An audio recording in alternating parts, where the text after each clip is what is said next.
नमस्कार दोस्तों, MR हिंदी कहानी कलेक्शन में आप सभी का स्वागत है।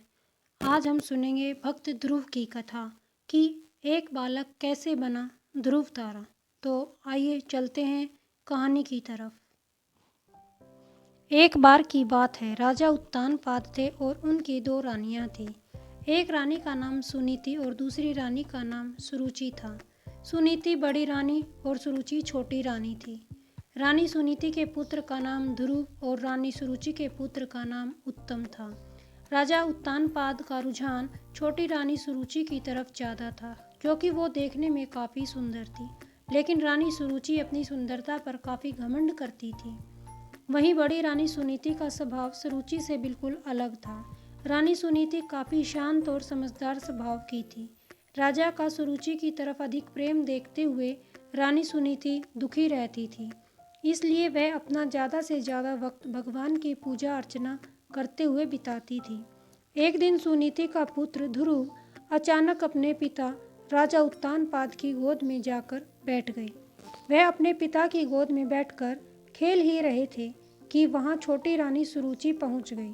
राजा की गोद में ध्रुव को बैठे देखकर रानी सुरुचि को गुस्सा आ गया। रानी ने ध्रुव को राजा की गोद से नीचे उतारते हुए कहा, तुम राजा की गोद में नहीं बैठ सकते हो। राजा की गोद और सिंहासन पर सिर्फ मेरे पुत्र उत्तम का अधिकार है। यह सुनकर ध्रुव को बहुत बुरा लगा। ध्रुव वहाँ से रोते हुए अपनी माँ के पास चला गया। ध्रुव को रोता देख माँ काफ़ी चिंतित हो गई और ध्रुव से उसके रोने का कारण पूछा। ध्रुव ने रोते हुए सारी बात बताई।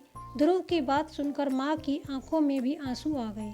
ध्रुव को चुप कराते हुए सुनीति ने कहा, भगवान की आराधना में बहुत शक्ति है। अगर सच्चे मन से आराधना की जाए तो भगवान से तुम्हें पिता की गोद और सिंहासन दोनों मिल सकते हैं। माँ की बात सुनकर ध्रुव ने निर्णय लिया कि वह सच्चे मन से भगवान की आराधना करेंगे। ध्रुव अपने महल से भगवान की प्रार्थना करने जंगलों की तरफ निकल पड़े।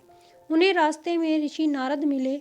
छोटे से ध्रुव को जंगलों की तरफ जाता देख नारद ने उन्हें रोका। नारद ने उनसे पूछा, तुम जंगलों की तरफ क्यों जा रहे हो? ध्रुव ने उन्हें बताया कि वो भगवान का ध्यान करने जा रहे हैं। ध्रुव की बात सुनकर नारद ने उन्हें समझाकर राजमहल वापस भेजने की कोशिश की, लेकिन ध्रुव ने उनकी एक न सुनी।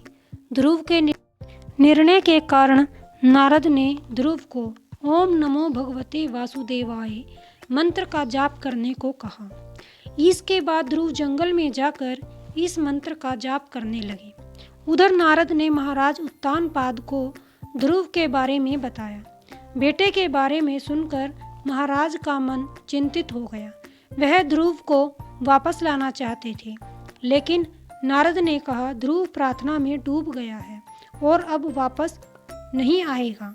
उधर ध्रुव कठोर तपस्या में लगे रहे। कई दिन और महीने गुजर गए, लेकिन ध्रुव प्रार्थना करते रहे। इस बीच ध्रुव की भक्ति से प्रसन्न होकर भगवान हरि ध्रुव के सामने प्रकट हुए। भगवान हरि ने ध्रुव को वरदान देते हुए कहा, तुम्हारी तपस्या से हम बहुत प्रसन्न हुए। तुम्हें राज सुख मिलेगा, साथ ही तुम्हारा नाम और तुम्हारी भक्ति हमेशा के लिए जानी जाएगी। यह कहकर भगवान ने ध्रुव को राजमहल की तरफ भेज दिया। भगवान के दर्शन पाकर ध्रुव भी बहुत खुश हुए और उन्हें प्रणाम कर महल की तरफ चले गए। बेटे को महल वापस आते देख राजा खुश हो गए और उनको अपना पूरा राज्य सौंप दिया। भगवान हरि के वरदान से भक्त ध्रुव का नाम अमर हो गया और आज भी उन्हें आसमान में सबसे ज़्यादा चमकने वाले तारे ध्रुव तारे के नाम से याद किया जाता है। कहानी से सीख मिलती है कि अगर धैर्य और सच्चे मन से कोई प्रार्थना करे तो उसकी इच्छा जरूर पूरी होती है।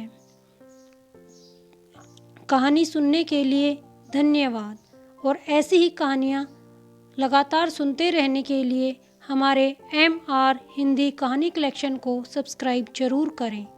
फिर से धन्यवाद।